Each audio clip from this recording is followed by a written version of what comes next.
Hello বন্ধুরা, যারা যারা আমাদের ভালোবাসেন তারা সবাই প্লিজ ফেসবুকে গিয়ে আমাদের প্রেমের তাজমহল ফেসবুক পেজটাকে ফলো করে আসবে। প্লিজ প্লিজ আমাদের সাথে কথা বলতে চাইলে আমাদের প্রেমের তাজমহল ফেসবুক পেজে মেসেজ করবেন, আমরা অবশ্যই রিপ্লাই দিব ইনশাল্লাহ। আজ দীর্ঘ 10 বছর পর নিজের দেশের মাটিতে পা রাখলাম। আমার বয়স যখন 14 বছর তখন আমি আমার আব্বু আম্মুর সাথে কানাডায় গিয়েছিলাম। আর আজকে আমি একা দেশে আসলাম। সিলেট ওসমানী আন্তর্জাতিক বিমানবন্দর থেকে বেরিয়ে একটা গাড়ি নিয়ে চলে আসলাম সিলেট উপশহর। সেখানে একটা বিলাসবহুল বাসায় উঠলাম। বাসার দারোয়ানের সাথে আগে কথা বলে রেখেছিলাম। বাসায় দারোয়ান আমাকে বাসার ভিতরে দ্বিতীয় তলায় নিয়ে গেলেন এবং আমার রুমগুলো দেখিয়ে দিলেন। আমি দারোয়ান আঙ্কেলকে বললাম, আচ্ছা আঙ্কেল, এই বাসার নিচের তলায় কি আমাকে দেওয়া যায় না? না বাবা, আসলে এই বাসার মালিক নিচের ফ্ল্যাটে থাকেন, তাই তোমাকে এই উপরের ফ্ল্যাট ভাড়া দিলেন। ও আচ্ছা, আঙ্কেল এই নিচের ফ্ল্যাটে কে কে থাকেন? এখানে মালিক, ওনার স্ত্রী আর তাদের দুটো মেয়ে থাকে। ও আচ্ছা আঙ্কেল, আপনি এখন আসতে পারেন। আচ্ছা বাবা, কিছু প্রয়োজন হলে আমাকে বলবি। দারোয়ান আঙ্কেল চলে গেলেন আর আমি আমার জিনিসপত্র সাজিয়ে রাখলাম। রুমে কাজ করতে করতে দেখি দুপুর পার হয়ে গেল। একটু পর আমার দরজায় কে যেন ঠোকা মারল। আমি উঠে গিয়ে দেখি বাড়িওয়ালার ছোট মেয়ে মানে আমার চাচাতো বোন নিশি আসছে হাতে খাবার নিয়ে। আসসালামু আলাইকুম ভাইয়া। ওয়ালাইকুম আসসালাম। জি, তুমি কেমন আছো? জি ভাইজান, ভালো আছি, আপনি কেমন আছেন? এই তো ভালো আছি, আসো ভিতরে আসো। বাহ, আপনার রুমটা তো দেখি খুব সুন্দর। তোমার কি ভালো লাগছে? খুব ভালো লাগছে। এখন থেকে আমি আপনার রুমে আসব, কিন্তু আমাকে তাড়িয়ে দিবেন না। আচ্ছা, তোমার যখন খুশি আসিও। ওই নাও, আমার আম্মু খাবার পাঠিয়েছে। আরে, তোমার আম্মুকে কষ্ট করার কি আছে? আমি তো আসার সময় হোটেলে খেয়ে আসছি। বারে, তুমি আজকে আমাদের মেহমান, তাই তোমাকে খাবার দিলাম। তুমি তো দেখছি খুব পাকনা। ও তাই? আচ্ছা, এখনই যাই। যাও। কি এতক্ষণ হয়তো আমাদের কথা বুঝলেন না? চলুন আগে আমার পরিচয়টা দিয়ে দেই। আমি কাব্য জামিল, বাবা মায়ের একমাত্র ছেলে। কানাডা থেকে লেখাপড়া করে আসছি। আর আগেও বললাম আমার বাবা মা কানাডায় থাকেন। আর দেশে আসার একটা কারণ হলো আমার ভালোবাসার টানে আসলাম। আমার আব্বু বলেছেন আমার চাচাতো বোন মিমের সাথে নাকি আমার বিয়ে ঠিক হয়ে আছে। আর আব্বু বলেছেন যদি কাউকে বিয়ে করতে হয় তাহলে এই মিমকে করতে হবে। আর বর্তমানে মিমের সাথে আমার প্রেম চলছে। আর যে বাসায় আছি সেইটা আমাদের আর চাচুদের যৌথ বাসা। আর নিশির বড় বোনের নাম মিম জান্নাত মৌ। সবাই মিম বলে ডাকে, কিন্তু আমি তাকে মৌ বলে ডাকি। মৌ বাবা মায়ের অতি আদরের বড় মেয়ে। অনেক দিন ফোনে কথা হয়েছে মৌয়ের সাথে, কিন্তু আমাকে কখনো দেখেনি। মিম খুব কান্নাকাটি করেছে আমাকে দেখার জন্য, কিন্তু আমি দেখা দেইনি। আমি অবশ্য মৌকে দেখেছি। আজকে আমি দেশে আসার কথা ছিল, সেটা মৌ জানতো, কিন্তু পরে আবার না করে দিয়েছি। বলেছি আরও কয়েকদিন পর দেশে আসব, কিন্তু আমি ঠিকই দেশে আসছি। বাকিটা গল্পে জানতে পারবেন। নিশির দেয়া খাবার খেয়ে রুমে ঘুমিয়ে পড়লাম। ঘুম থেকে উঠে দেখি আসরের আজান হয়ে গেছে, তাই বাসা থেকে বেরিয়ে মসজিদে গেলাম। সেখানে আসরের নামাজ আদায় করে আবার বাসায় চলে আসলাম। কিছুই ভালো লাগছে না। যখন বুঝতে শিখেছি তখন থেকে আমি বিদেশে ছিলাম, তাই বাংলাদেশের মাটির সাথে এখন মিশতে কী রকম লাগে।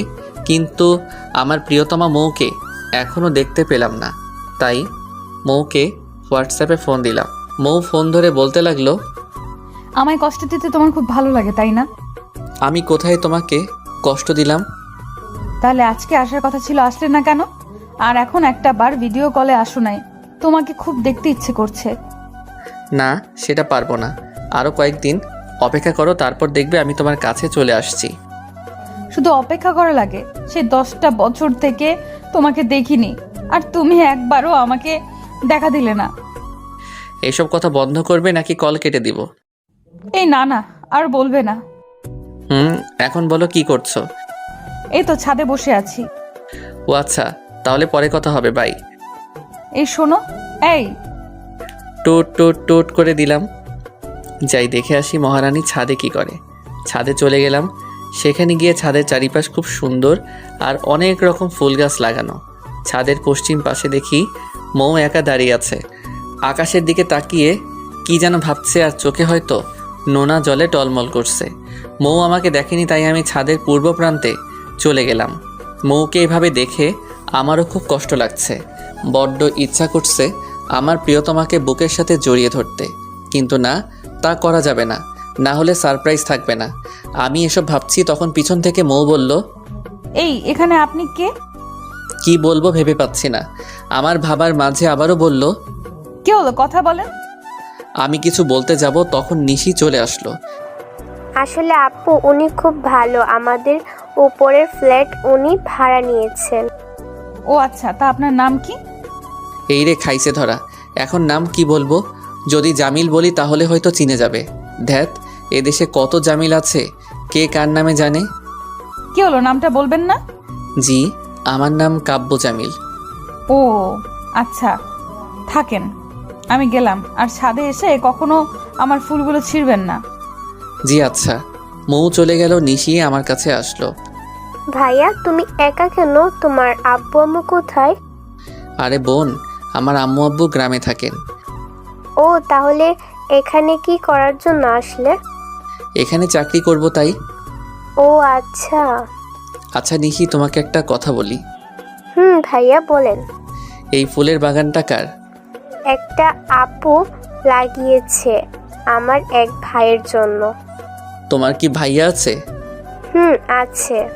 কোথায় সে? আর আমার ভাইয়া কান্নাটাতে থাকে, আর ওনার সাথে আপুর বিয়ে হবে।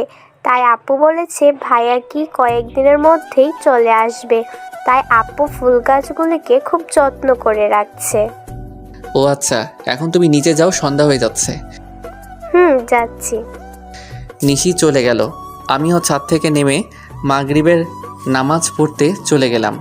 মাগরিবের নামাজ পড়ে রুমে এসে আব্বু আম্মুর সাথে কথা বললাম। রাত্রে 9টার দিকে হোটেলে গিয়ে খেয়ে এসে শুয়ে পড়লাম। পরের দিন ঘুম থেকে উঠে দেখি মৌ আমার রুমের দরজা ধাক্কাচ্ছে। দরজা খুলে দেখি মৌ দাঁড়িয়ে আছে। মুখটা একটু শুকনো শুকনো লাগছে, আর চোখগুলো লাল হয়ে আছে। মনে হয় রাত্রে ঘুমায়নি পাগলিটা। এই জমিদার সাহেব, আম্মু পাঠিয়েছে।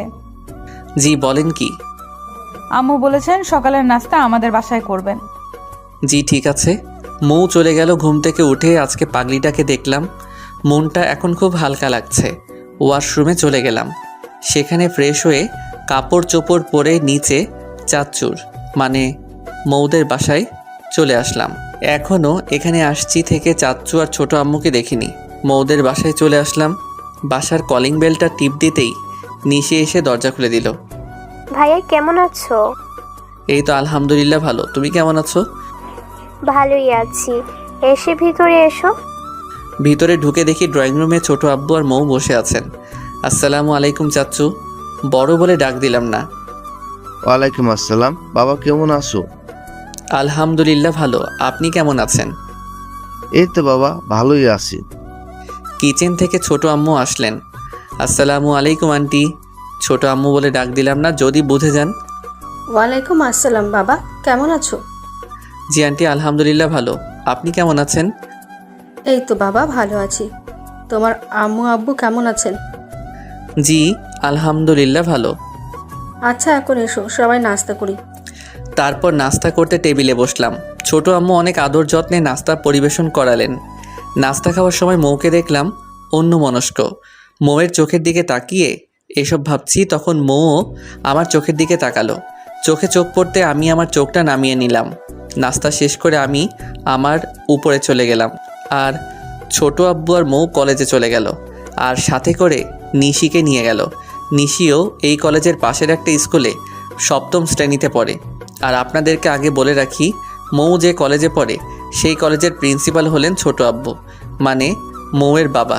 পুরো বাসা ফাঁকা। বাসার গেইটে শুধু দারোয়ান আঙ্কেল, আর বাসায় আমি আর ছোট আম্মু।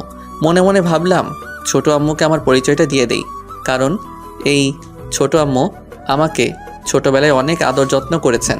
যেই ভাবা সেই কাজ। আবারও ছোট চাচ্চুদের বাসায় গেলাম। দরজাটা আগে থেকে খোলা ছিল, তাই আর কলিং বেলে চাপ দিতে হয়নি। ড্রয়িং রুমের ভিতরে গিয়ে দেখি ছোট আম্মু টিভিতে সিরিয়াল দেখতেছেন।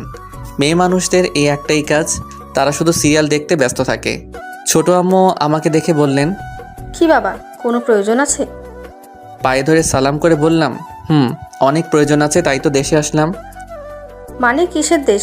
আর তুমি আমাকে সালাম করলে কেন? আরে ছোট আম্মু, তুমি কি তোমার এই ছেলেটাকে চিনলে না? ছোট আম্মু বলছো? আমাকে তো একজনই ছোট আম্মু বলে ডাকে, আর সে হলো আমাদের জামিল। আমার ফোন থেকে আম্মু আব্বুর সাথে আমার ছবি দেখিয়ে বললাম, আমাকে কি তোমার সেই জামিল মনে হয় না? আরে বাবা জামিল, তুমি কত বড় হয়ে গেছো, আর কত কিউট আমার পাগল ছেলেটা। ছোট আম্মু, অনেক দিন থেকে তোমাদেরকে সামনাসামনি দেখিনি। আর আমরা যে তোমাকে সামনাসামনি তো দূরের কথা, কখনো ছবির মাঝে দেখিনি। আচ্ছা ছোট আম্মু, মৌদের কলেজ কোথায়? আমি তো দেশে নতুন আসলাম, তাই চিনি না। এই জন্য ছোট আম্মুকে বললাম, আপনারা আবার আমাকে বোকা বলিয়েন না। এখন কলেজ রাখো, আমি সারাদিন বাসায় একা একা থাকি। আর আজকে আমার একটা ছেলেকে পেলাম, তোমার চাচ্ছু তারা আস্তে আস্তে বিকেল হয়ে যায়, তাই আজকে আমরা মা ছেলে মিলে গল্প করব। কালকে তোমাকে কলেজে পাঠাবো, তারপর সব কিছু ঘুরে দেখে আসবে। ছোট আম্মু, বাবা বলো। তুমি কিন্তু মৌকে আমার কথা বলতে পারবে না। কেন রে বাবা? আমার মেয়েটা তোমাকে না দেখে খুব কষ্ট পাচ্ছে। তুমি কি চাও মৌ আরও কষ্ট পেত? আর বেশি দিন না, 2-3 দিন মাত্র, তারপর সব বলে দিব। আচ্ছা বাবা, তোমার ইচ্ছে। এই তো আমার লক্ষ্মী শাশুড়ি আম্মু। এই আমাকে শাশুড়ি বলবে না, ছোট আম্মু বলে ডাকবে, না হলে কিন্তু আমার মেয়েকে তোমার হাতে দিব না। ও আচ্ছা, আমি তোমাকে সবসময় ছোট আম্মু বলে ডাকবো? এই তো আমার লক্ষ্মী ছেলে। এইভাবে আরও অনেকক্ষণ কথা বললাম। তারপর আমার রুমে এসে ওয়াশরুমে ঢুকে শাওয়ার নিলাম। রুমে এসে কাপড় পরে একটু বাইরে ঘুরতে গেলাম। বাইরে থেকে বাসায় এসে ঘুমিয়ে পড়লাম। আসরের আজানের সুরে আমার ঘুম ভাঙলো, তাই ঘুম থেকে উঠে আসরের নামাজ পড়তে গেলাম। নামাজ শেষে দেখি ছোট আব্বুও নামাজ পড়ে বের হচ্ছেন। আমাকে দেখে একটু মুচকি হাসি দিলেন। আমি আর সেদিকে লক্ষ্য না করে অন্যদিকে চলে গেলাম। রাস্তায় ফুটপাত দিয়ে হেঁটে যাচ্ছিলাম, তখন একটা ছেলের সাথে হঠাৎ ধাক্কা লাগে। তখন আমি বললাম, সরি ভাই, দেখিনি। না ভাই, সমস্যা নেই, আসলে দোষ আমার, খেয়াল করতে পারেনি। এতক্ষণ নিচের দিকে চেয়ে চেয়ে কথা বলছিলাম, আর যখন ওই ছেলেটার মুখের দিকে তাকালাম তখন তো আমি টাসকি খেয়ে গিয়েছি। সে হলো মাহিম। আমরা ছোটবেলায় একসাথে খেলাধুলা করতাম, আর আমাদেরও হোয়াটসঅ্যাপে কথা হতো। আরে মাহিম তুই? জি আমি মাহিম, কিন্তু আপনি আমাকে চিনলেন কিভাবে? আরে শালা, আমি জামিল। সরি, আসলে আমি শুধু এক জামিলকেই চিনি, আর সে কানাডায় থাকে, কিন্তু আপনাকে চিনলাম না। হায় রে হায়, আমি সেই জামিল, গতকাল দেশে আসলাম। সত্যি আমার তো বিশ্বাস হচ্ছে না যে তোর সাথে দেখা হবে। বিশ্বাস করবি কিভাবে? আমাকে তো তুই কখনো দেখিসনি। ঠিক রে। তা এখন দেশে কিসের জন্য আসছিস? এখন দেশে থেকে যাব, এখানে আব্বুর একটা কোম্পানির শাখা আছে, এখন থেকে ওইটা আমি দেখাশোনা করব। ও ভালো, তাহলে আর আমাদের চাকরি করতে অসুবিধা হবে না। দোয়া করিস। আচ্ছা এখন বাসায় যা, আর পারলে এই রাত্রে বের হবি, আমরা আড্ডা দিব। আচ্ছা, আর কাউকে আমার পরিচয় দিবে না? আচ্ছা দিব না। আরও অনেকক্ষণ মাহিমের সাথে কথা বলে বাসায় চলে আসলাম। বাসায় এসে আবারও ছাদে উঠলাম, কিন্তু মৌকে পেলাম না। একটু অপেক্ষা করলাম, পরে যখন নেমে আসবো তখন দেখি আমার রূপকথার পরীটা ছাদে আসছে। মৌ ছাদে এসে প্রতিদিনের মতো মন খারাপ করে বসে আছে। তাই বললাম, আপনাকে দেখে খুব চিন্তিত মনে হয়, কি এমন চিন্তা করেন আপনি? মৌ আমার কথা শুনে একটু রাগান্বিত হয়ে বলল, আপনি কিভাবে জানলেন যে আমার মন খারাপ? না, আসলে কালকে থেকে আপনাকে দেখতেছি ছাদে এসে একা একা দাঁড়িয়ে থাকেন, তাই ভাবলাম হয়তো আপনার মন খারাপ। না, আমার মন খারাপ নেই। আপনি এখন ছাদ থেকে যেতে পারেন। আমি ছাদে এসেছি আমার কাপড়গুলো নেওয়ার জন্য, কাপড় নিয়ে চলে যাব। যদি আপনার মন খারাপ থাকে তাহলে বলতে পারেন। শুনেছি কাউকে কষ্টের কথা বললে সেই কষ্টটা একটু হলেও হালকা হয়। আমার কোনো কষ্ট নেই, যাকে বলবো সে পাশে নেই, তাহলে আপনাকে বলে কি করব? আমাকে দেখে কি সেই মানুষটা মনে হয় না? কি বললেন আপনি? হ্যাঁ, আপনি সেই মানুষ মনে করব? আপনি কি জানেন আমি যার কথা বলছি সে হলো আমার কলিজার টুকরা, যাকে এত ভালোবাসি, কিন্তু তাকে এখন পর্যন্ত দেখিনি। আর আপনি বললেন কি? আপনি কি তাকে না দেখে এত ভালোবাসলেন? সেও কি আপনাকে ভালোবাসে? আমার বিশ্বাস জামিলও আমাকে ভালোবাসে। আমার নামও কিন্তু জামিল। তো আপনার নাম জামিল হলে কি হলো? জামিল কি আর কারো নাম হতে পারে না? হতে পারে, তবে সেটাও যদি আমি হয়ে যাই। কি সব আবোল তাবোল বলছেন? আপনি কি সেই জামিল? ও সরি, আসলে আমি এতক্ষণ আপনাকে হাসানোর জন্য এসব বলেছি, আর আপনার হাসিটাও মাশাআল্লাহ। ও তাই? আপনি তো ভালো হাসাতে পারেন। আচ্ছা, সন্ধ্যা হয়ে গেল, আমি রুমে গেলাম, আর আপনিও চলে যান। যান। আমি আমার রুমে চলে আসলাম, আর মৌ ওর নিজের রুমে চলে গেল। রাত্রের খাবার শেষে 10টার দিকে হোয়াটসঅ্যাপে মৌকে কল দিলাম। হ্যালো। কেমন আছো? এই তো আছি বিন্দাস, তুমি কেমন আছো? আমি কেমন আছি তা যদি বুঝতে তাহলে আমাকে না দেখা দিয়ে থাকতে না। শুনেছি সবুরে ফলটা মিষ্টি হয়। শুধু কথা বলতে পারো আর কিছুই পারো না। আর কি পারার দরকার আছে বলো? আমাকে দেখা দেওয়ার কি দরকার নেই? আরও 2টা দিন অপেক্ষা করো, তারপর আমি তোমাকে দেখা দিব। আচ্ছা, অপেক্ষা করব। এখন কি করছো? এই তো তোমার সাথে কথা বলছি। তুমি কি করো? আমিও। বড় আব্বু আর বড় আম্মু কেমন আছে? সেটা আমি নিজেও জানি না। আমি তোমার কাছে আর তারা কানাডায়, এত দূর থেকে আমি কিভাবে জানবো? কি হলো, কথা বলো। এই তো আলহামদুলিল্লাহ ভালোই আছেন। ছোট আম্মু আর ছোট আব্বু কি করেন? এই তো ভালোই। এরকম আরও অনেকক্ষণ কথা বলে ফোনটা রেখে ঘুমিয়ে পড়লাম। পরের দিন সকালে ঘুম থেকে উঠে ফ্রেশ হয়ে নিলাম। একটু পরে মাহিম কল দিল। গতকালকে তাকে আমার নতুন নাম্বার দিয়ে এসেছিলাম। কলটা আমি রিসিভ করলাম। হ্যালো দোস্ত, কি করিস? আমি এইমাত্র ঘুম থেকে উঠে ফ্রেশ হয়েছি। তুই কি করিস? এই তো কলেজে যাওয়ার জন্য বের হলাম। কোথাও বের হবি নাকি আমার সাথে কলেজে যাবে? কোথাও বের হব না, কিন্তু আমি তোর সাথে কলেজে গিয়ে কি করব? আমার তো লেখাপড়া এই বছর শেষ হলো। আরে তা তো জানি, আর আমারও তো পড়ালেখা শেষ। তবে আজকে আমাদের বিদায় সংবর্ধনা দিবে, তাই যাব। ও আচ্ছা, তুই আমার বাসায় আয়, তারপর একসাথে যাব। আসছি। মাহিমের সাথে কথা বলা শেষ করে নিচে ছোট আম্মুর কাছে গেলাম। তাদের দরজার সামনে গিয়ে দেখি মৌ খুব সেজেগুজে কলেজে যাচ্ছে। আমাকে দেখে বলল, জামিল সাহেব আমাদের বাসায় যে। কেন আসতে পারি না? আরে আমি কি তাই বললাম? আচ্ছা, ভেতরে যান, আম্মু আর নিশি আছে। আপনি কোথায় যাচ্ছেন, তাও আবার সেজেগুজে? আজকে কলেজে একটা অনুষ্ঠান, তাই আমরা সকল বান্ধবীরা একরকম ড্রেস পরে যাচ্ছি। ও ভালো, আচ্ছা যান। হুম মৌ চলে গেল।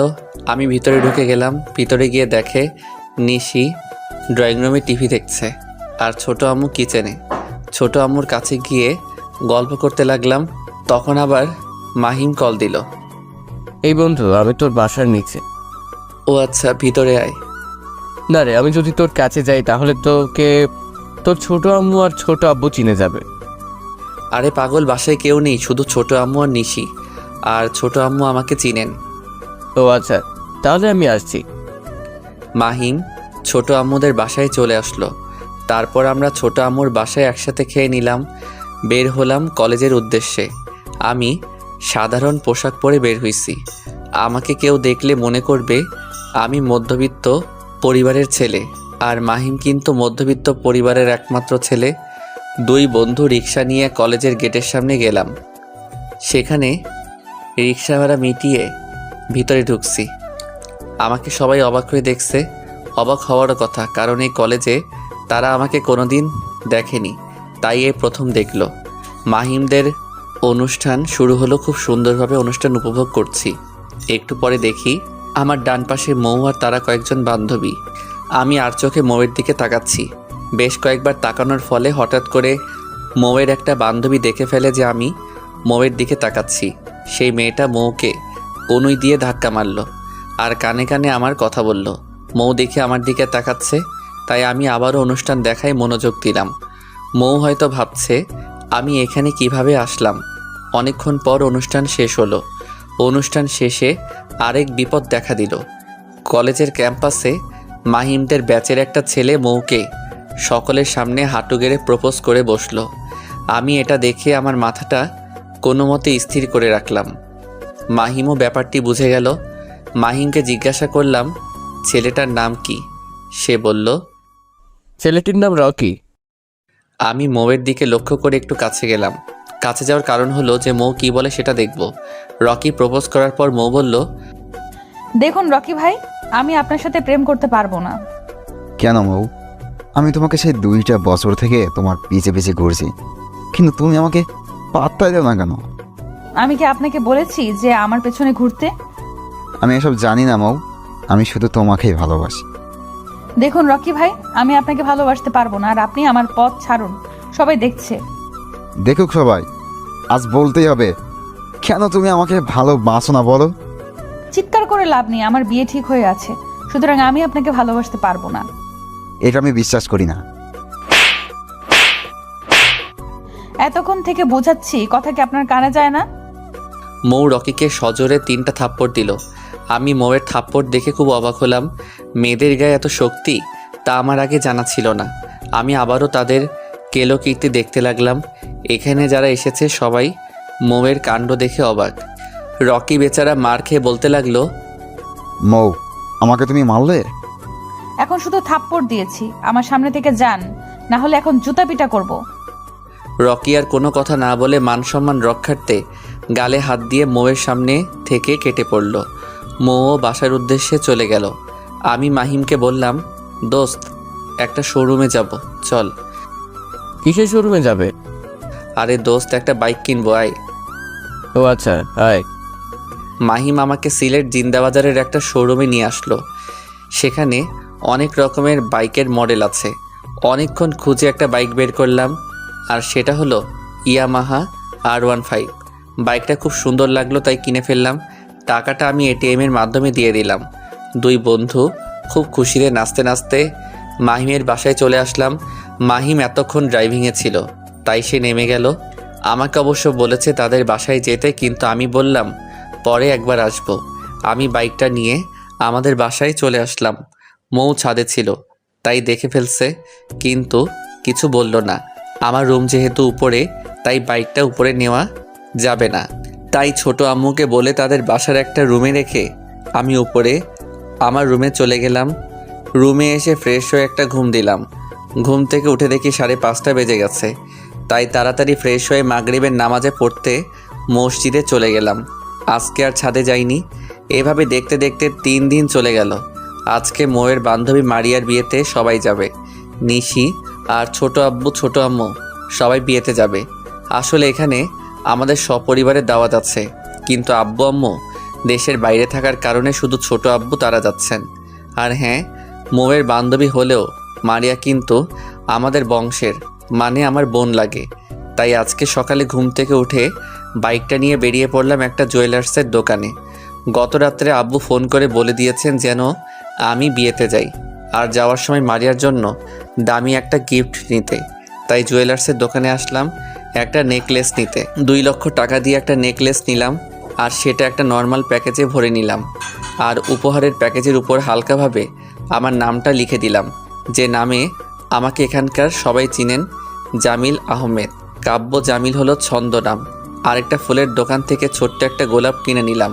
গোলাপ দিয়ে আজকে মৌকে প্রপোজ করব, তাই গোলাপ নিলাম। তারপর একটা হোটেলে দুপুরের খাবার খেয়ে বাসার দিকে রওনা দিলাম। বাসায় এসে ফ্রেশ হয়ে বিছানায় বসে বসে ফোন টিপছি। তখন ভাবলাম নিশিকে ডাক দেই। নিশিকে ডাক দিয়ে আমার রুমে নিয়ে আসলাম। হ্যাঁ ভাইয়া, কী জন্য ডাকলে বলো? কেন, আমি কি ডাকতে পারি না? আমি কি বলেছি যে তুমি আমাকে ডাকতে পারো না? তুই তো খুব পেকে গিয়েছিস। জানি। তা চকলেট খাবে? ওয়াও, তোমার কাছে চকলেট আছে? আছে। আচ্ছা, আমাকে দাও। নিশিকে কয়েকটা চকলেট দিলাম। আসলে নিশি চকলেট পছন্দ করে, তাই আমার রুমে কতগুলো এনে রেখেছি। নিশির কাছ থেকে জানতে পারলাম তারা বিয়েতে যাবে বিকেল 4টার দিকে। যেহেতু বিয়েটা রাত্রে, তাই নিশি আমার সাথে একটু গল্প করে চলে গেল। আমিও একটু শুয়ে পড়লাম। 5টার দিকে আমার ঘুম ভাঙলো। ঘুম থেকে উঠে দেখি সবাই চলে গেছে মারিয়ার বিয়েতে। আমি ঘুম থেকে উঠে ফ্রেশ হয়ে মাহিমকে কল দিলাম। এই, কোথায় তুই?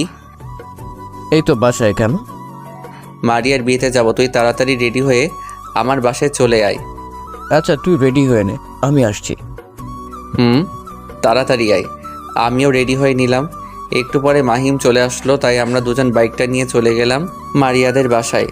সেখানে গিয়ে দেখি অনেক মেহমান আর রকিও এখানে এসেছে। আমরা ভিতরে ঢুকে গেলাম। আমার চোখ জোড়া শুধু মৌকে খুঁজছে, কিন্তু পাচ্ছি না।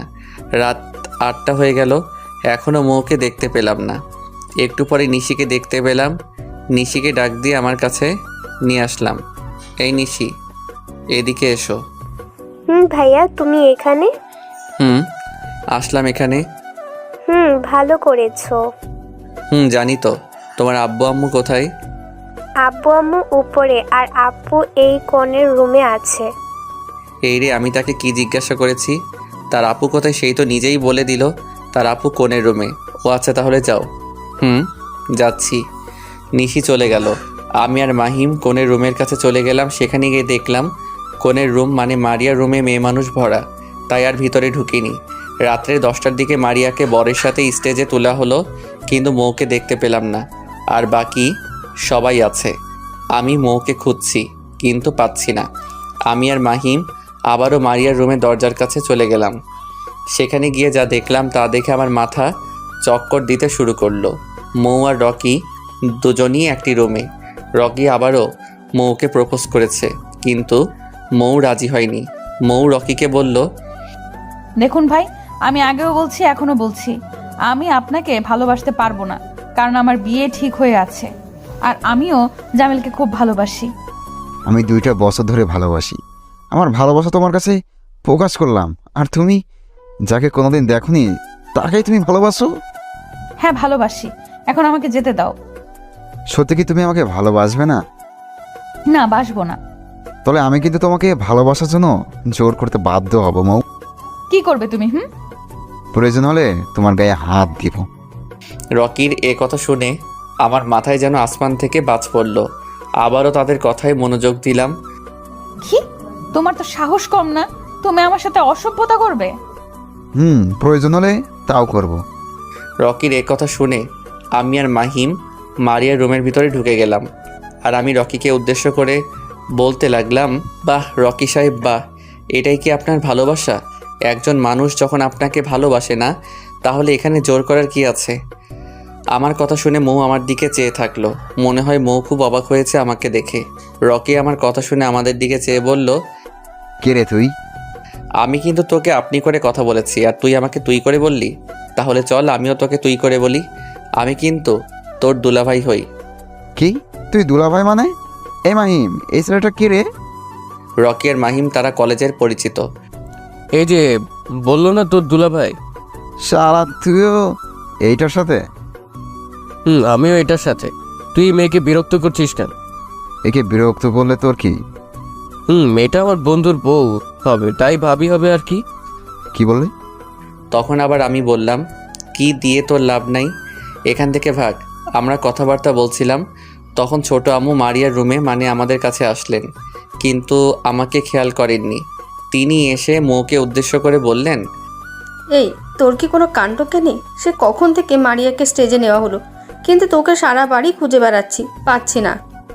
হ্যাঁ আম্মু, আমি এখানে এই যে জামিল, ওনার সাথে একটু গল্প করছিলাম। ছোট আম্মু পিছন দিক দিয়ে তাকিয়ে দেখলেন যে এখানে আমি আছি, তাই বললেন, ও জামিল বাবা, তুমি তাহলে? তোমরা কথা বলো, আমি আসি। আমি ছোট আম্মুকে কিছু বলতে যাব, তখন মৌ আমার কথার মাঝে প্যাচ লাগিয়ে বলল, না আম্মু, আমি চলে যাচ্ছি। আচ্ছা তাহলে আয়। মৌ আর ছোট আম্মু চলে গেলেন। এখন এখানে আমি, মাহিম আর রকি। আমি রকিকে বললাম, দেখ ভাই, আমি মৌয়ের চাচাতো ভাই জামিল, ওর সাথে আমার বিয়ে ঠিক হয়ে আছে, আর কখনো ওকে বিরক্ত করিস না। এ কথা বলে আমি আর মাহিম মারিয়ার রুম থেকে চলে আসলাম মারিয়ার বিয়ে দেখতে। সেখানে আমার গিফটটা একজনের কাছে দিয়ে দিলাম। অনেক আনন্দে মারিয়ার বিয়ের কাজ সম্পূর্ণ হলো। তারপর খাওয়া দাওয়া শেষ করে যে যার মতো চলে গেল। মৌ তারাও চলে গেল। আমি আর এখানে থেকে কি করব, তাই আমি আর মাহিম চলে আসলাম বাসায়। মাহিমকে আজকে রাত্রের জন্য আমাদের বাসায় রেখে দিলাম। রাত প্রায় 2টা। আমি আর মাহিম জেগে আছি, দুজনে গল্প করছি। ভাবলাম মৌদের বাসা থেকে আসি, তাই আমার পকেটে রাখা গোলাপটা বের করে মাহিমকে বললাম, দোস্ত, সারাদিন থেকে এই গোলাপটা পকেটে রেখে দিয়েছি মৌকে প্রপোজ করার জন্য, কিন্তু মৌকে কখনো প্রপোজ করার সুযোগ পাইনি। তাহলে কালকে প্রপোজ কর। দেখ বেটা, মৌকে বলেছি 2 দিন পর, মানে আজকে ওর সাথে দেখা করব, কিন্তু মৌ মনে হয় মারিয়ার বিয়ের কারণে আমার সাথে যে আজকে দেখা হবে তা মনে হয় ভুলে গেছে। তাই ভাবছি এখন গিয়ে তাদের বাসায় প্রপোজ করে আসি। এই বেটা ফাজিল, কালকে বিকালে প্রপোজ করিস, এখন ঘুমা, অনেক রাত হয়েছে, আর তারা সবাই হয়তো এখন ঘুমে আচ্ছন্ন। ও আচ্ছা, তাহলে কালকে বিকালে ছাদে প্রপোজ করব। এখন ঘুমিয়ে যা। তুই বন্ধু ঘুমিয়ে গেলাম। পরের দিন ঘুম থেকে উঠে দেখি বেলা 11টা বাজে, কিন্তু মাহিম এখনও ষাঁড়ের মতো ঘুমাচ্ছে। আমি তার ঘুমে বিরক্ত না করে উঠে গেলাম। তারপর ফ্রেশ হয়ে কাপড় চোপড় পরে রুমে বসে পড়লাম। কিছুই ভালো লাগছে না, তাই মাহিমকে ডাক দিলাম, কিন্তু উঠছে না। তাই জোরে ধাক্কা দিলাম। এক ধাক্কায় খাট থেকে নিচে পড়ে গেল আর চিৎকার করে বলতে লাগলো, ও আম্মা গো আম্মা, আমার কোমর শেষ, এই কোন শালা আমাকে ধাক্কা দিল রে? ওই মেয়েদের মতো চিৎকার করিস না, বেলা 11:30 বাজে, কিন্তু এখনও তোর ঘুম শেষ হয় না। ধুর বেটা, খুব সুন্দর একটা স্বপ্ন দেখছিলাম, আর তুই আমাকে খাট থেকে ফেলে দিলে। ও তাই, তোর আবার স্বপ্ন? তা মেয়েটা কে রে বন্ধু?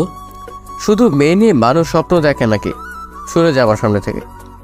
ও বাবা রে বাবা, তুই দেখছি মেয়েদের মতো ভালো চেতস। মাহিম আমার কথায় আর কান্না দিয়ে ওয়াশরুমে চলে গেল। ওয়াশরুম থেকে বেরিয়ে এসে বলল বাইরে যাবে। তাই আমি আর মাহিম বাইরে চলে গেলাম।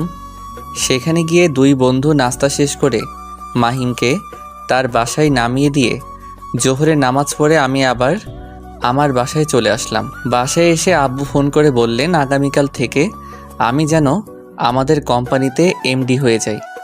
একটু বিশ্রাম নেওয়ার জন্য আবারও ঘুমিয়ে পড়লাম। ঘুম থেকে উঠে দেখি বিকাল 4টা হয়ে গেল। তাড়াতাড়ি ফ্রেশ হয়ে ছোট আম্মুর কাছে গেলাম।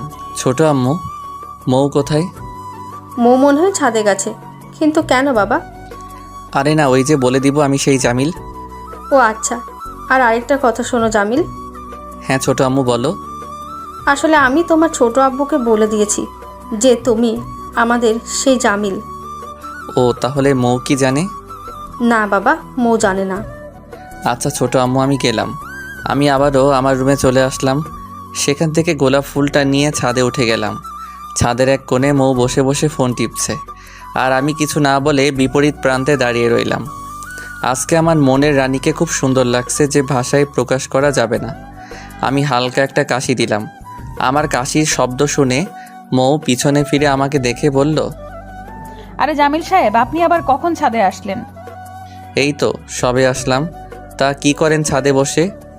কি করব, এই তো ফোন টিপছি আর আপনার কথা ভাবছি। ও তাই, আমার কথা কি ভাবছেন? এই যে গতকাল আপনি আর মাহিম ভাই না থাকলে রকি হয়তো আমার সর্বনাশ করতো। ও এইসব বাদ দেন। কিভাবে বাদ দিব? আর আপনাকে আমি ধন্যবাদ দিয়ে ছোট করব না, তবে আপনার কাছে চিরকৃতজ্ঞ হয়ে থাকব। কৃতজ্ঞতার কিছু নেই। আমিও আপনার কাছে এমন কিছু চাইব যে আপনি দিতে বাধ্য থাকিবেন। কি কি এমন চাইবেন যে আমি আপনাকে দিতে বাধ্য থাকিব? আমি আমার পকেট থেকে গোলাপ ফুলটা বের করে হাতে নিলাম। মৌ আমার হাতের দিকে লক্ষ্য করলো, কিন্তু কিছু বলল না। গোলাপটা স্বাভাবিকভাবে মৌয়ের হাতের দিকে বাড়িয়ে দিয়ে সরাসরি বলেই দিলাম, ভালোবাসা কোথা থেকে আসে তা আমি জানি না, তবে এইটুকু বলতে পারি আমার মনের মাঝেও প্রেম ভালোবাসা আছে। তবে এইসব প্রেম ভালোবাসা আমি আপনার জন্য বরাদ্দ করলাম। যেদিন প্রথম আপনাকে দেখেছি সেদিন থেকে আমি আপনাকে অনেক ভালোবেসে ফেলেছি। আশা করি আপনিও আমি অদমের ভালোবাসাটা গ্রহণ করবেন। I love you. মৌ কি বলবে ভেবে পাচ্ছে না, তারপরে বলল, আসলে আমি কি ভাববো সেটাও ভেবে পাচ্ছি না। আপনি হয়তো আগে থেকে জানেন যে আমারও বিয়ে ঠিক হয়ে আছে, তারপরেও কেন আপনি আমাকে প্রেমের প্রস্তাব দেন? নিজের ভালোবাসা আর চেপে রাখতে পারিনি, তাই বলে দিলাম। তার মানে আমি কি ভাববো সব ছেলে সমান? সব ছেলে তো আর আপনাকে প্রপোজ করেনি। এখন বলেন, আমার ভালোবাসাকে আপনি গ্রহণ করবেন? দেখুন মিস্টার জামিল, আমি আপনাকে ভালোবাসতে পারবো না, সো আমাকে আর বিরক্ত করবেন না। আমি গেলাম, বাই। বাহ বাহ, আমার পাগলি দেখছি আসলেই আমাকে খুব ভালোবাসে, না হলে আমার আজকের এই প্রেমের প্রস্তাবে রাজি হয়ে যেত। যাই হোক, আমি বলে দেই যে আমি সেই জামিল যে কানাডা থেকে এসেছে। মৌ চলে যাচ্ছিল আর মৌয়ের হাত ধরে বললাম, আমি সত্যি আপনাকে ভালোবাসি, খুব ভালোবাসি। সব ছেলেই লুচ্চা টাইপের হয়, আপনার তো সাহস কম না? হাত ধরলেন কেন? আমি আপনাকে বললাম যে আমার বয়ফ্রেন্ড আছে, তারপরও কেন আমাকে ভালোবাসার কথা বলেন? এত জোরে থাপ্পড় মারলে? বেশ করেছে, আরো থাপ্পড় দিব। আপনি আজকে থেকে আমাদের বাসায় আর থাকবেন না, অন্য কোথাও বাসা দেখেন। সত্যি চলে যাব? হ্যাঁ, চলে যাবেন। আচ্ছা, যাচ্ছি। এই কথা বলেই আমি সিঁড়ি দিয়ে নিচে নামছি, আর আমার পিছন দিয়ে মৌও সিঁড়ি দিয়ে নিচে নামছে। আরেকটা কথা, ছাদে উঠতে হলে আমার রুমের পাশ দিয়ে যেতে হয়, যেহেতু আমি উপরের তলায় থাকি। তাই আমি আমার রুমের দরজার কাছে চলে আসলাম, আর মৌ যখন আমার দরজার সামনে আসলো তখন এক টান দিয়ে আমার রুমের ভিতর নিয়ে গেলাম আর দরজাটা লাগিয়ে দিলাম। আমার এরকম আচরণ দেখে মৌ হয়তো খুব অবাক হয়েছে এবং ভয় পেয়েছে। মৌ বলতে লাগলো, এই, আপনি আমাকে রুমের ভেতর নিয়ে আসলেন কেন? আরে ভয় পাবার কিছু নেই, আমি তোমাকে কিছুই করব না, তবে তোমার জন্য একটা সারপ্রাইজ আছে। কি সারপ্রাইজ? আর সারপ্রাইজ দিতে হলে কি রুমের মাঝে দিতে হয় বা দরজা বন্ধ করে? আমি না হয় একটু অন্যরকমভাবে সারপ্রাইজ দিব। দেখুন, আমাকে তাড়াতাড়ি যেতে দিন, সন্ধ্যা হয়ে যাচ্ছে। আরে জান পাখি, তুমি আমাকে চিনতে পারোনি। আমি মৌকে হোয়াটসঅ্যাপে কল দিয়ে জান পাখি বলে ডাকতাম। জান পাখি? আপনি কে বলুন? চিনতে কি এখনো কষ্ট হচ্ছে? কে আপনি বলুন? আমি আর কিছু না বলে পাগলিটাকে জড়িয়ে ধরলাম, কিন্তু পাগলিটা আমাকে ছাড়াবার চেষ্টা করছে কিন্তু পারছে না। তাই মৌকে বললাম, আমি তোমার সেই ভালোবাসা যার জন্য তুমি এতদিন অপেক্ষা করেছিলে। তার মানে কি তুমি সেই জামিল? রে পাগলি, সবাই জানে আমার নাম জামিল আহমেদ, কিন্তু তুমি তো জানতে আমার গল্পের আইডিতে আমার ছদ্মনাম কাব্য জামিল। তারপরও সেদিন চিনতে পারলে না। এখন মৌ আমাকে আরও শক্ত করে জড়িয়ে ধরলো যেন আমি ছুটে না যাই, আর কান্না করে যাচ্ছে। তুমি তো এতদিন আমার পাশে থেকেও আমাকে কেন কষ্ট দিলে? তুমি তো দেখেছো আমি তোমাকে ছাড়া কতটা অসহায়। জানি, আমিও খুব কষ্ট করে থেকেছি। আমারও ইচ্ছা ছিল তোমাকে আমার পরিচয় দিব, কিন্তু দেইনি। ভাবছি একটু সারপ্রাইজ দেই। তোমাকে না জেনে থাপ্পড়টা মেরেছি, তুমি আমাকে ক্ষমা করে দাও প্লিজ। আমি তো জানতাম না এটা আমার সেই জামিল। আমি মৌয়ের চোখের পানি আমার হাত দিয়ে মুছে দিলাম আর বললাম, ধুর পাগলি, এখানে কান্না করার কি আছে? আমি কিছুই মনে করিনি। তারপরও আমাকে ক্ষমা করে দাও, আর কখনো এরকম করব না। আচ্ছা যাও, ক্ষমা করলাম। এখন একটু হাসি দাও। থাক, পারবো না। আচ্ছা লাগবে না, এখন রুমে যাও, পরে কথা বলবো। রুমে যাব মানে? তুমিও আমাদের রুমে আসো, আব্বু আমার সাথে পরিচিত হও। ছোট আম্মু আমাকে চিনেন, আর তোমার আব্বু জানেন যে আমি তোমাদের সেই জামিল। হায় হায়, এ ছেলে বলে কি? সবাই জানে, শুধু আমি জানি না? সবাই জানে, তবে নিশি হয়তো জানে না। ও আচ্ছা, তাহলে এই পাখনাটা শুধু জানে না। যদি জানতে পারে তাহলে আমার মাথা খেয়ে ফেলবে। নিশি জানলে কিভাবে তোমার মাথা খাবে? সেটা তুমি বুঝবে না। আজকে থেকে তুমি আমাদের সাথে থাকবে, আমাদের সাথে খাবে, কেমন? সেটা তোমার বলা লাগবে না, তবে তোমাদের সবার সাথে খেতে পারবো না। তুমি আর আমি একা একা খাবো। তুমি আর আমি একা একা কেন খাবো? এই যে তুমি আমাকে বাচ্চাদের মতো খাওয়াবে। মিয়া সাহেব বলে কি, তিনি নাকি বাচ্চা, দেখতে লাগে 70 বছরের বুড়ো। ও তাই নাকি? আচ্ছা, আমি গেলাম। যাও, আমি তোমাদের বাসায় আসছি। মৌ দরজার সামনে চলে, সেখান থেকে আমাকে আবার ডাক দিল। এই যে আমার ভবিষ্যৎ। কি গো? তুমি আসলে বুড়ো না, খুব কিউট। এ কথা বলে চলে যায়। আমি রুমে বসে পড়লাম। সময় প্রায় সন্ধ্যা 7টা পার হয়ে গেছে। বিছানায় শুয়ে শুয়ে মোবাইল টিপছি। রাত প্রায় 9টার সময় নিচে ছোট আম্মুর কাছে গেলাম। তাদের বাসায় কলিং বেল টিপ দিলাম। নিশে এসে দরজা খুলে দিয়ে আমাকে জড়িয়ে ধরে বলল, ওই জামিল ভাই, তুমি খুব খারাপ। আমি কি তোমার বোন না? তুমি আমাদের সেই জামিল, সেটা আগে বললেই কি হতো? আরে বোন, আমি কি তোকে আমার বোনের মতো আদর করিনি? এখন থেকে বেশি করে আদর করবে কিন্তু। অনেক আদর করব। তুমি আমার একমাত্র বোন, তাই বেশি করে আদর করব। মনে রাখবো। আচ্ছা চলো ভিতরে যাই। নিশিকে কোলে নিয়ে নিলাম। ড্রয়িং রুমে দেখি কেউ নেই। মৌ হয়তো ওর রুমে আর ছোট আব্বু ওনার রুমে। তাই সোজা কিচেনে চলে গেলাম। সেখানে গিয়ে দেখি আমার শাশুড়ি আম্মু রান্না করছেন। নিশিকে নামিয়ে দিয়ে ছোট আম্মুকে বললাম, আজকে থেকে মেয়ের জামাইকে একটু আদর করে খাওয়াবে কিন্তু। তার মানে আজকে মৌকে সব বলে দিয়েছো? বলে দিয়েছি। তাই তো বলি, আমার মেয়ের মনে আজকে এত রং লাগলো কেমনে? আচ্ছা ছোট আম্মু, আমি একটু মৌয়ের রুমে যাই। বাবা, আমার মেয়ের জন্য এত টান? আরে ছোট আম্মু, তা না, আসলে আসলে কি? আচ্ছা যাও, মৌর রুমে আছে, ওর কাছে যাও। মৌয়ের রুমে দরজার কাছে এসে দেখি কি যেন লেখালেখি করছে, হয়তো কলেজের কোনো কাজ।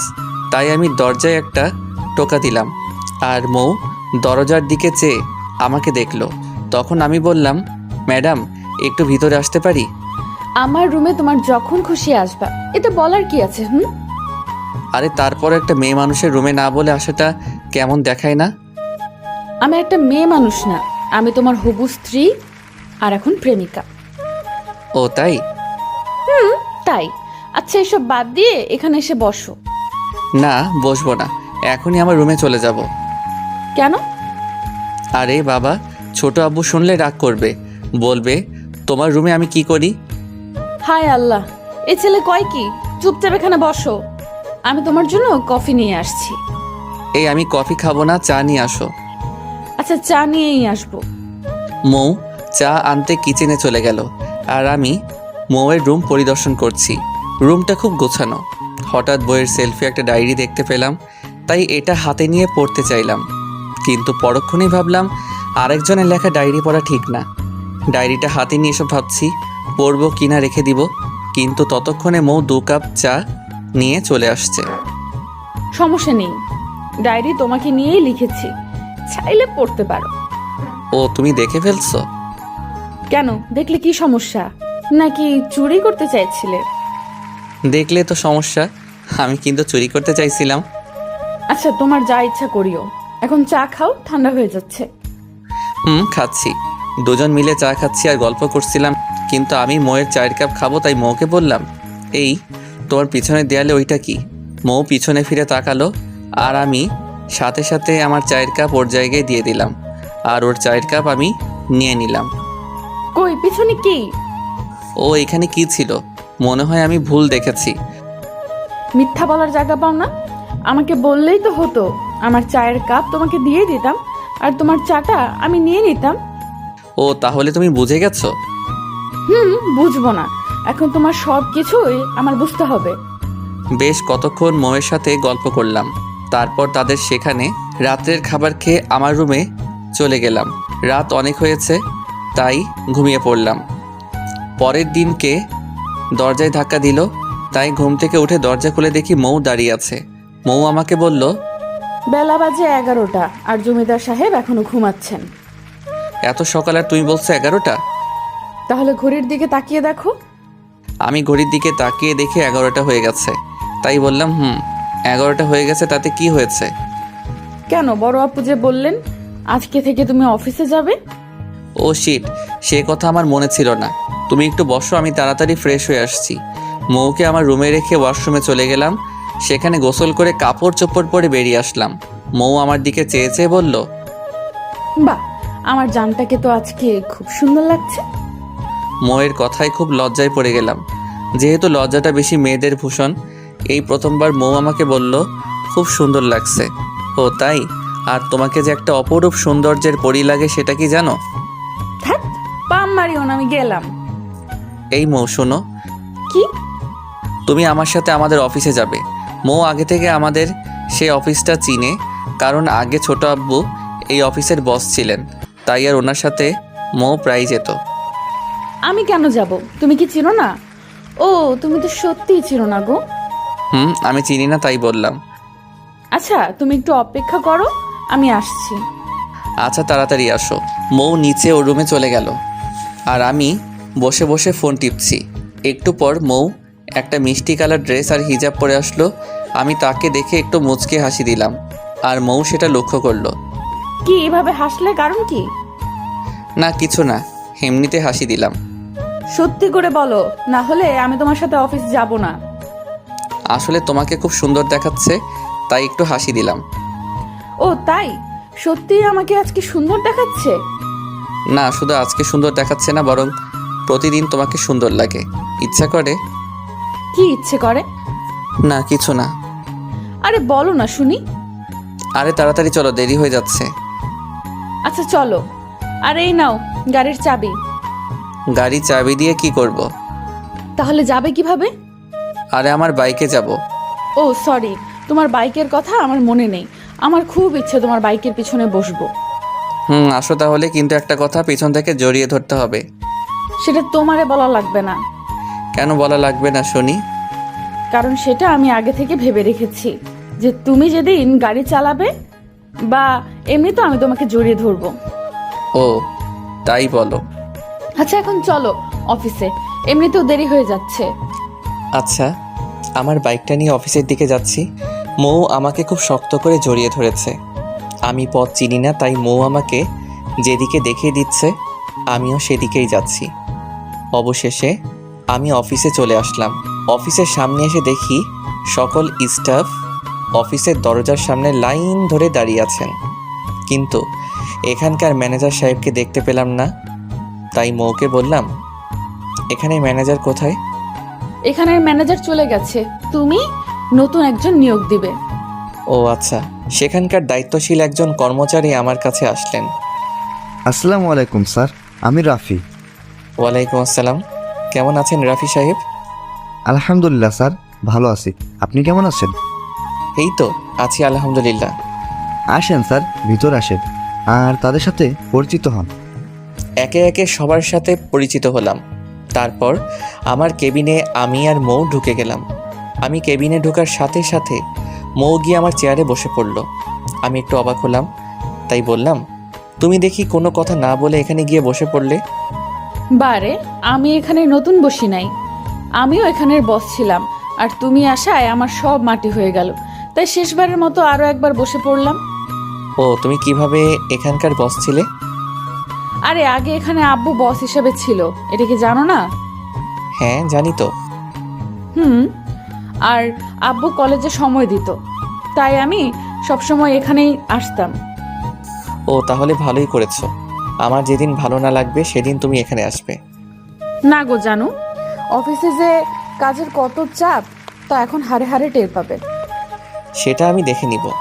আমি আর মৌ কথা বলছিলাম, তখন আমার কেবিনে আবারও রাফি সাহেব আসলেন। স্যার, ভিতরে আসতে পারি? জি আসুন। মৌ রাফি সাহেবকে দেখে চেয়ার থেকে উঠে গেল, তাই সেই চেয়ারে আমি বসলাম। স্যার, একটা কথা বলবো? বলেন, সমস্যা নেই। আসলে স্যার, আমাদের ম্যানেজার সাহেব গত 2 দিন আগে অবসর নিয়েছেন। তাই এখন যদি আপনি বলেন তাহলে আমরা নতুন ম্যানেজার নিয়োগ দিয়ে দেই। রাফি সাহেব ম্যানেজার নিয়োগ দেওয়ার দরকার নাই। ম্যানেজার আমি আগে থেকে ঠিক করে রেখেছি, তিনি আগামীকাল থেকে অফিসে আসবেন। স্যার, কে সেই মানুষ যাকে আপনি ম্যানেজার হিসেবে নিয়োগ করলেন? সেটা কালকে দেখতে পারবেন। আচ্ছা, তাহলে আমি যাই স্যার। আপনি এখন আসতে পারেন। রাফি সাহেব চলে গেলেন। মৌ আমাকে জিজ্ঞাসা করলো, এই তুমি কাকে আগে থেকে ম্যানেজার হিসেবে রাখলে? আরে সে আর কেউ না, আমার বন্ধু মাহিম। ও তাই, ভালো করছো মিস্টার জান। জান পাখি। আমরা আরও কতক্ষণ অফিসে থেকে তারপর সবাইকে ছুটি দিয়ে দিলাম, যেহেতু অফিস শেষ হয় 4টার পর। কিন্তু আজকে সবাইকে 2টায় ছুটি দিয়ে দিলাম। আমি আর মৌ ও অফিস থেকে চলে আসলাম। মৌকে বললাম, এই কোথায় যাবো গে এখন? কোথায় যাব তা তুমি জানো? আরে বাবা, আমি যদি সব জায়গা চিনতাম তাহলে কি আর তোমাকে বলতাম? ও তাও ঠিক। আচ্ছা এখন তো বিকেল প্রায় 3টা, চলো ফুচকা খেতে সেলফি ব্রিজে যাব। সেলফি ব্রিজ কোথায় গো? আরে এই একটু সামনে সিলেটের কাজী বাজারে একটা সুন্দর ব্রিজ আছে, আর সেটা সেলফি ব্রিজ নামে পরিচিত। ও আচ্ছা, তাহলে চলো। আমি আর মৌ চলে গেলাম সেলফি ব্রিজে, কিন্তু সেখানে গিয়ে দেখি ব্রিজের ফুটপাতে শুধু কাপল আর কাপল। বাইকটা ব্রিজের ফুটপাতের একটা সাইডে রেখে আমি মৌকে নিয়ে ফুচকাওয়ালা মামার কাছে আসলাম।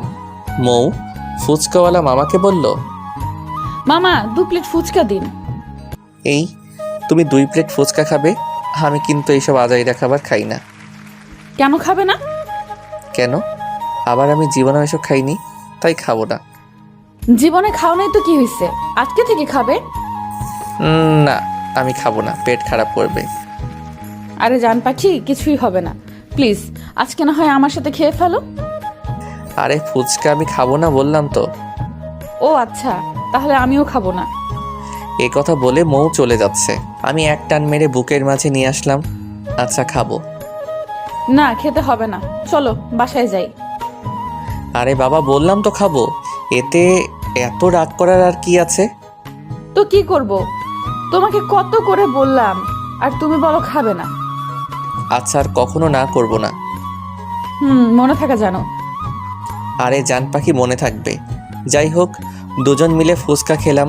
আমি বেশি খাইনি, মাত্র 1 প্লেট খেয়েছি, আর মৌ রাক্ষসের মতো 4 প্লেট খাইছে। সবশেষে টাকা দিয়ে একটু ঘোরাঘুরি করছিলাম, তখন পকেটে থাকা ফোনটা বেজে উঠল। ফোনটা হাতে নিয়ে দেখি মাহিম কল দিছে, তাই ফোনটা রিসিভ করলাম। হ্যালো দোস্ত। নিশ্চয়। ফুপিয়ে কান্না করার আওয়াজ আসছে। আমার খুব ভয় লাগলো, এটা তো মাহিমের গলা, তার মানে কি মাহিম কান্না করছে?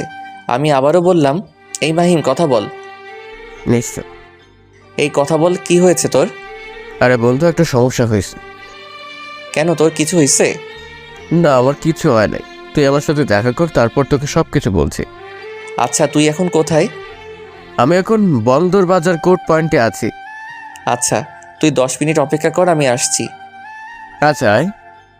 আমি মৌকে নিয়ে তাড়াতাড়ি আমাদের বাসায় চলে আসলাম।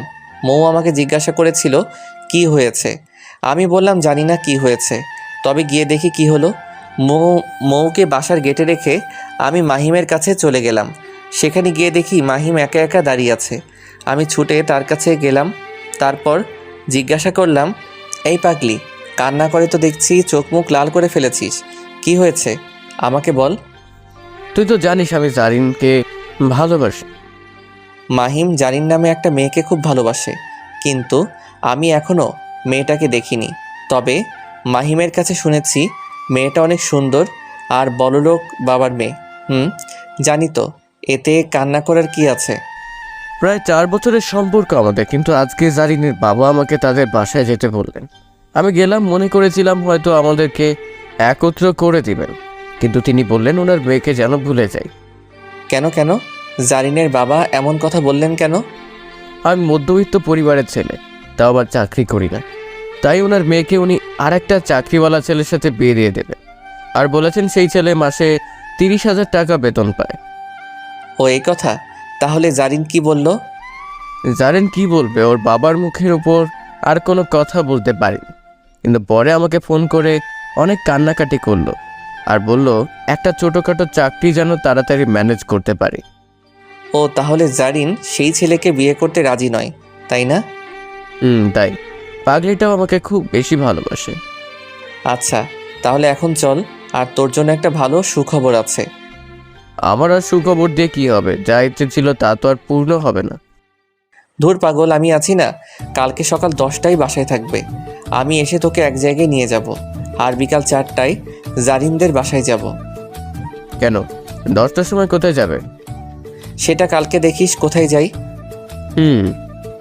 আচ্ছা এখন আমার সাথে আয়, তোকে বাসায় দিয়ে আমিও আমার বাসায় যাব। আচ্ছা চল। মাহিমকে নিয়ে ওর বাসার সামনে এসে ওকে নামিয়ে দিয়ে আমি আমাদের বাসায় চলে আসলাম।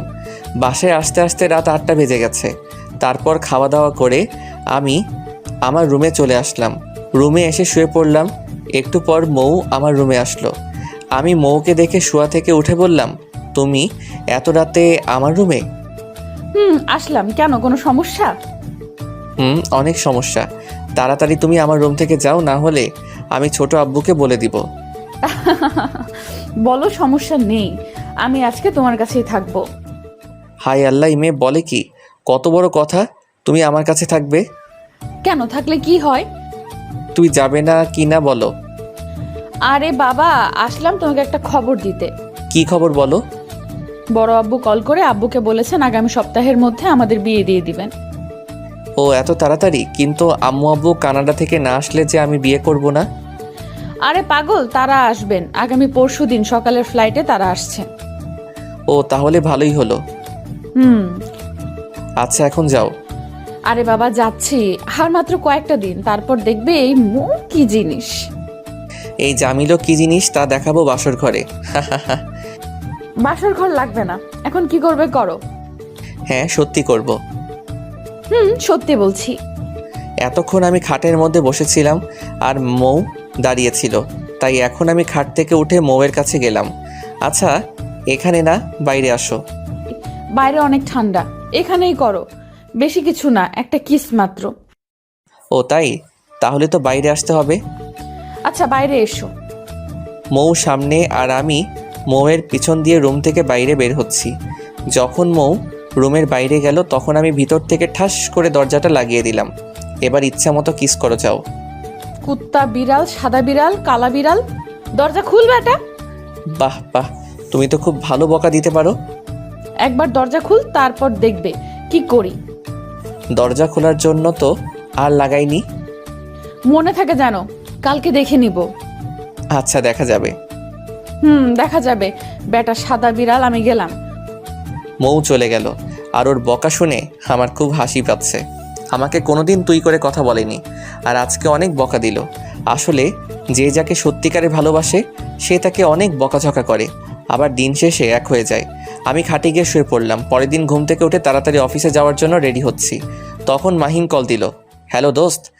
কিরে কোথায় তুই? আমি বাসায় আছি, তুই একটু অপেক্ষা কর, আমি আসছি। তাড়াতাড়ি আয়, আমি আমাদের বাসার নিচে। আচ্ছা থাক আসছি। রুমের দরজা খুলে বাইরে আসলাম। বাইরে এসে সিঁড়ির দিকে চেয়ে দেখি নিশি আমার দিকে আসছে। এই ভাইয়া, তুমি কালকে আমার জন্য চকলেট নিয়ে আসোনি কেন? ও সরি রে বোন, আমার মনে ছিল না, আজকে আসার সময় নিয়ে আসবো। বেশি করে আনবে। আর আপু তোমাকে নাস্তা করার জন্য ডাকছে। ছোট আম্মু আর ছোট আব্বু কোথায়? তারা একটু নানুর বাসায় গিয়েছে, নানু অসুস্থ, তাই দেখার জন্য। খাইছে রে। এখন যদি নাস্তা করতে যাই তাহলে মৌ আমাকে আস্ত রাখবে না। গত রাত্রে মৌ বলেছিল সে আমাকে দেখে নিবে। কি হলো ভাইয়া, আসো। আচ্ছা নিশি বোন আমার, তুমি যাও, আমি আসছি। আচ্ছা ভাইয়া, তাড়াতাড়ি আসো। নিশি চলে গেল আর আমি তাদের রুমে না গিয়ে বাইকটা নিয়ে তাড়াতাড়ি মাহিমের বাসার নিচে চলে আসলাম। সেখান থেকে মাহিমকে নিয়ে একটা হোটেলে নাস্তা করে অফিসে আসলাম। অফিসে এসে মাহিমের কাছ থেকে সকল কাগজপত্র নিলাম আর অ্যাডভান্স 60,000 টাকা দিলাম। মাহিম টাকা দেখে বলল, এই এত টাকা দিলা কেন আমাকে? দিলাম। আজকে থেকে তুই আমার অফিসের ম্যানেজার আর তোর বেতন হলো 60,000 টাকা। সত্যি বলছিস বন্ধু? দেখ আমি তোর বন্ধু না, আমাকে আজকে থেকে স্যার বলে ডাকবে। কি, তোকে সত্যি স্যার বলে ডাকবো? ডাকবে। আচ্ছা স্যার, এখন বলেন আমি কি করতে পারি? দেখ পাগল, তুইও সত্যি সত্যি আমাকে স্যার বলে ডাকলি? তুই তো বললে তাই। আরে পাগল, আমি এমনিতেই মজা করলাম, তুই আমাকে সবসময় বন্ধু ভেবে কথা বলবি। আচ্ছা বলবো, এখন বল আমার কাজ কি? তোর কাজ বুঝিয়ে দিচ্ছি। রাফি সাহেবকে ডাক দিলাম আর বললাম মাহিমকে যেন তার কাজ বুঝিয়ে দেন। রাফি সাহেব মাহিমকে নিয়ে তার কেবিনে চলে গেলেন আর আমি আমার কেবিনে বসে বসে কাজ করছি। একটু পর আমার ফোনে কল আসলো। ফোনের দিকে চেয়ে দেখি মৌ আমাকে কল দিচ্ছে। রিসিভ করলাম। হ্যালো। নাস্তা করে গেল না কেন? ও আসলে অফিসের সময় হয়ে গেছে তাই নাস্তা করতে পারিনি। তুমি আমার সাথে মিথ্যা কথা বলো। আরে মিথ্যা না, সত্যি বলছি। জানি কিরকম সত্যি বলছো। কি এমন দোষ করলাম যার জন্য নাস্তা না করে চলে গেলে? কত কষ্ট করে তোমার জন্য নাস্তা বানালাম আর তুমি আমাকে না বলে অফিসে চলে গেলে। ওই জান পাখি, আমি তো জানতাম না যে তুমি নাস্তা বানিয়েছো। আচ্ছা আর এরকম হবে না। তাড়াতাড়ি বাসায় আসিও, বাইরে কোথাও যাবে না। পাগলিটা আমাকে খুব ভালোবাসে।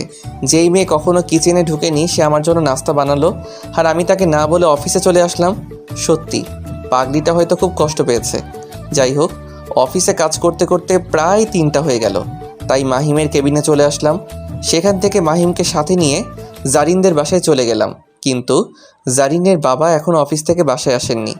আজকে রাত 8টা হবে বাসায় আসতে, তাই আমি আর মাহিম চলে আসলাম। আসার সময় জারিনকে আর জারিনের আম্মুকে মাহিমের চাকরির খবরটা দিয়ে আসলাম। তারা বলেছে কালকে যেন মাহিমের আব্বু আম্মু তাদের বাসায় যান। আমি বাসায় এসে দেখি নিশি ড্রয়িং রুমে বসে আছে। তাকে কতটা চকলেট দিয়ে জিজ্ঞাসা করলাম, নিশি বোন, ছোট আম্মু ছোট আব্বু কোথায়? তারা আজকে আসবে না, নানু নাকি আসতে দিচ্ছে না। ও আচ্ছা, মৌ কোথায়? মৌ আপু ওর রুমে শুয়ে আছে। তুমি নাস্তা করে যাওনি বলে আপুও সকাল থেকে এখনো কিছু খায়নি। কি? আমি সোজা মৌয়ের রুমে চলে গেলাম।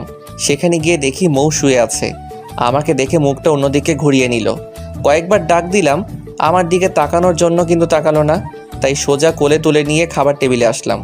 আমি কিচেনে থেকে খাবার এনে মৌকে মুখে তুলে দিলাম, কিন্তু পাগলিটা খাচ্ছে না। হা করে বলছি। খাবো না, আর দয়া করে আমার জন্য কাউকে কষ্ট করতে হবে না। হা করে বলছি, না হলে কিন্তু।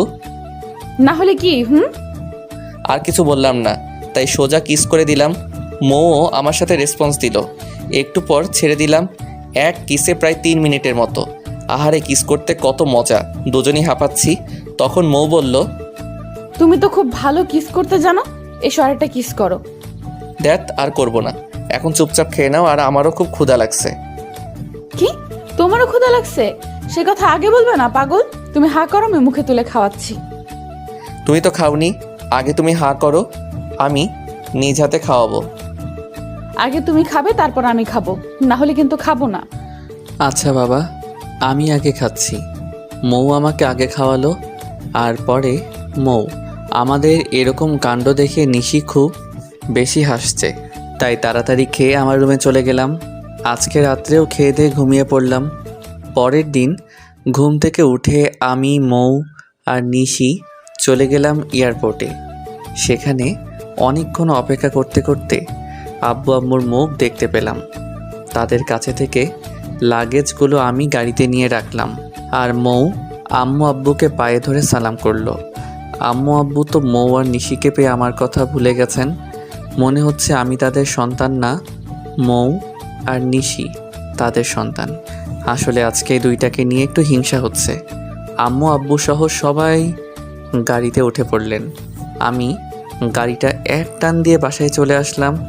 বাসায় এসে দেখি ছোট আব্বু আর ছোট আম্মুও চলে আসছেন। আব্বু আজ তার ভাইকে প্রায় 10 বছর পর দেখলেন। তাদের কি পীড়িত। আজকে আমাদের বাসাটা খুবই আনন্দিত মনে হচ্ছে, কারণ সবাই আজকে বাসায়।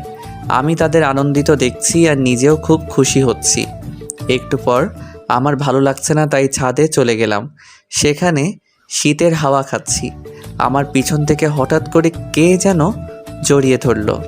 আমি পিছনে ঘুরে দেখি মৌ আমাকে জড়িয়ে ধরেছে। আমি কিছু বললাম না। পাগলিটাও মনে হয় আজকে খুব খুশি, আমাকে জড়িয়ে ধরে আছে আর বড় করে নিঃশ্বাস নিচ্ছে। ওর নিঃশ্বাস এসে আমার ঘাড়ে পড়ছে। আহা, কি এক অনুভূতি। একটু পর পাগলিটা বলল, এই পাগল, জান পাখি, তোমাকে আর কয়েকদিন পর কাছে পাবো। যেদিন বিয়ে হবে সেদিন কাছে পাবে। এই বিয়েটা কবে হবে? এত বিয়ের পাগল হলে কেন? তো কি করব, বিয়ে ছাড়া তো আর তোমাকে কাছে পাবো না। আর বেশি না, কয়টা দিন অপেক্ষা করো, তারপর দেখা যাবে। আচ্ছা, অপেক্ষা করলাম। সেই 10 বছর থেকে অপেক্ষা করতে করতে এখনো আমার অপেক্ষা শেষ হয়নি। আরে এরকম বলো না। আচ্ছা, আমি ছোট আম্মুকে বলছি, দেখি তিনি কি বলেন। বলো, গিয়ে যাও। আম্মুকে আবার বলিও না যে আমি বলছি বিয়ের কথা। কেন? আমার কথা বললে ঝাড়ু পিটা করবে আমাকে। ভয়ও লাগে, তাই না? না, ভয় লাগে না, তবে লজ্জা লাগে। আর না হয় আম্মু কি ভাববে। এতক্ষণ মৌ আমাকে পিছন থেকে জড়িয়ে ধরেছিল, এখন আমি উল্টো দিকে ঘুরে মৌকে আমার বাহু ডোরে আবদ্ধ করে নিলাম আর বললাম, আচ্ছা যাও, একটা দিন অপেক্ষা করো, তারপর ইয়ে হয়ে যাবে। এই ইয়েটা কি? ইয়েটা হলো বিয়েটা। ও আচ্ছা। এভাবে আরও অনেকক্ষণ কথা বললাম। তারপর দুজনেই নিচে নেমে আসলাম। নিচে এসে দেখি সবাই ড্রয়িং রুমে বসে আছে। নিশি আমাদেরকে দেখে বলল, ভাইয়া, তুমি আর আপু ছাদে এখন কি করছিলে? নিশির কথায় আমি আর মৌ ভ্যাবাচেকা খেয়ে গেলাম। এই শয়তান মেয়ে তো দেখছি আমাদের মান সম্মানের ফালুদা করবে। তখন আব্বু বললেন, আরে নিশি, চুপ থাকো। আর মৌ, এদিকে এসো। বড় আপু বলল। আমি দাঁড়িয়েছিলাম এতক্ষণ, তাই আব্বু আমাকে বললেন, এই ছাগল, তুই তোর রুমে যা তো। হাই আল্লাহ, আব্বু এটা কি বলল?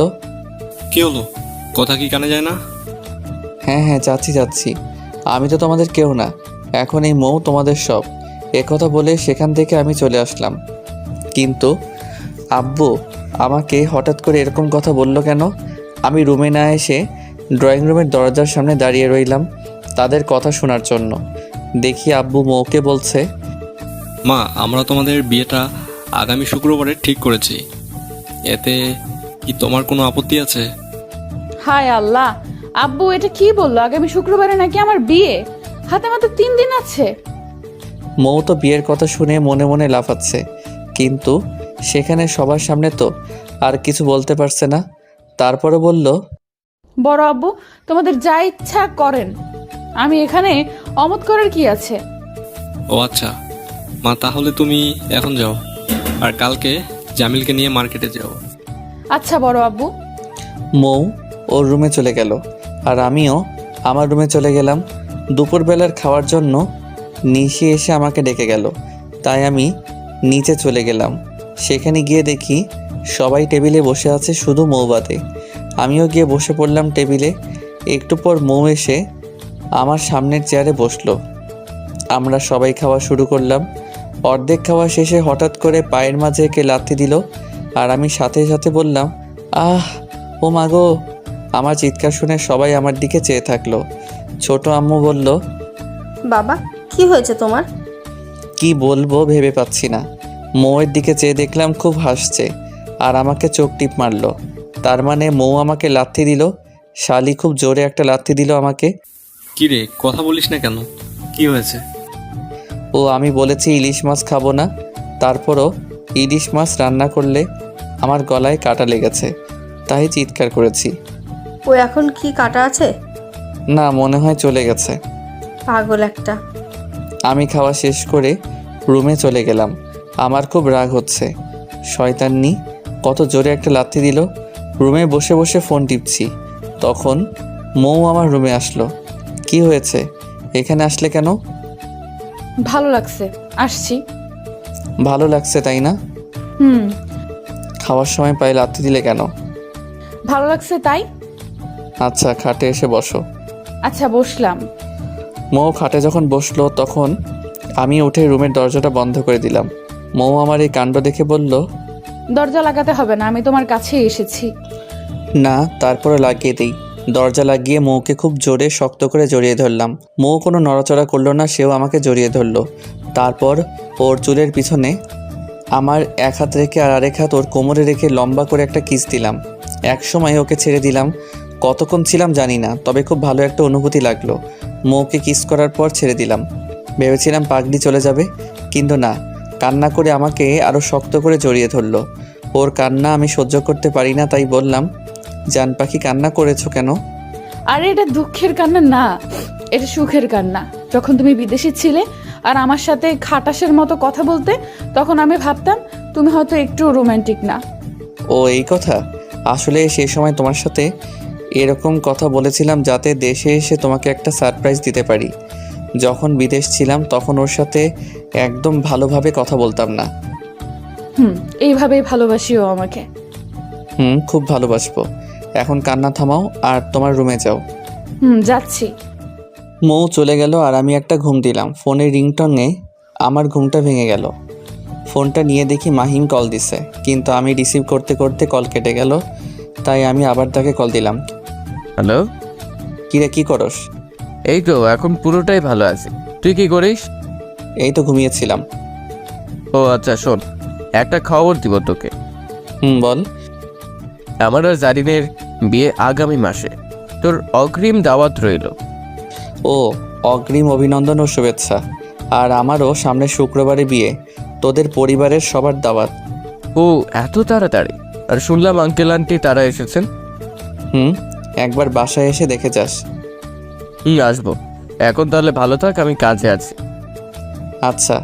মাহিমের সাথে কথা বলে বাইরে একটু ঘোরাঘুরি করে আসলাম, তারপর আবার ঘুমিয়ে পড়লাম।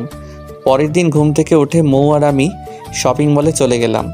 সেখানে সকল শপিং করে বিকালে বাসায় আসলাম। আর আজকে থেকে সারা বাড়ি সাজানো হচ্ছে। বিয়ের এখনও 2 দিন বাকি। অনেক আত্মীয় স্বজন আর মেহমানরা এসেছেন। 2 দিন পর আজকে আমরা বিয়ের পিঁড়িতে বসে পড়লাম। আলহামদুলিল্লাহ, আমাদের বিয়ের কাজ শেষ হলো। এখন রাত 1টা। আমি বাসর ঘরের দরজার সামনে দাঁড়িয়ে আছি। প্রথমবার বাসর করতে যাচ্ছি, তাই একটু ভয় লাগছে। এক বালতি সাহস নিয়ে দরজাটা খুলে ভিতরে গেলাম। দরজা লাগানোর শব্দ শুনে আমার দিকে তাকালো। তারপর নিচে নেমে আমাকে সালাম করতে যাবে, তখন ধরে বললাম, এই জান পাখি, তোমার জায়গা আমার পায়ে নয়, আমার বুকে। আর সারা জীবন এই বুকের মাঝে রাখবো। আমিও চাই সারা জীবন তোমার বুকের মাঝে থাকতে। আচ্ছা, তুমি এখন কাপড় চেঞ্জ করো, আমি একটু আসছি। জান পাখি, কোথাও যাব না, এই রুমেই আছি। ও আচ্ছা, যাও।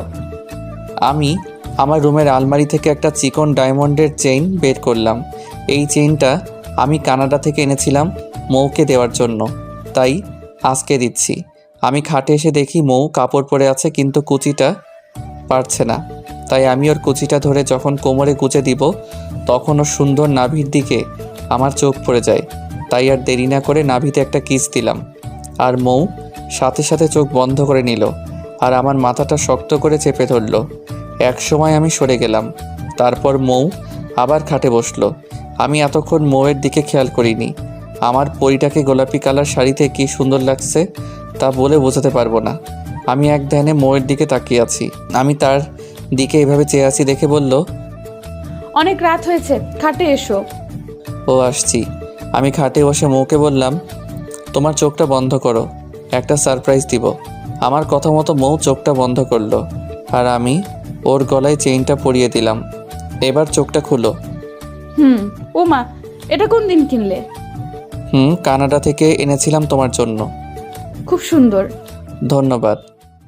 আচ্ছা, আমার কাছে এসো। আসলাম। মৌয়ের কাছে যেতে ও আমাকে এক ধাক্কা দিয়ে খাটে ফেলে দিল। তারপর আমার ঠোঁট জোড়া দখল করে নিল। আজকে আর আমি বাধা দিলাম না, কারণ পাগলিটা আজকে থেকে আমার। অনেকক্ষণ পর ছাড়লো, তাই আমি আবারও কিস করে দিলাম। কি অনুভূতি রে ভাই, বলে বোঝানো যাবে না। এই মেয়ে, আপনারা এখন যান, আমাদেরকে বিরক্ত করবেন না। আমরা করছি আর আপনারা দেখবেন তা হয় না। বাকিটা ইতিহাস। হ্যালো বন্ধুরা, যারা যারা আমাদের ভালোবাসেন তারা সবাই প্লিজ ফেসবুকে গিয়ে আমাদের প্রেমের তাজমহল ফেসবুক পেজটাকে ফলো করে আসবে। প্লিজ প্লিজ আমাদের সাথে কথা বলতে চাইলে আমাদের প্রেমের তাজমহল ফেসবুক পেজে মেসেজ করবেন, আমরা অবশ্যই রিপ্লাই দিব ইনশাল্লাহ।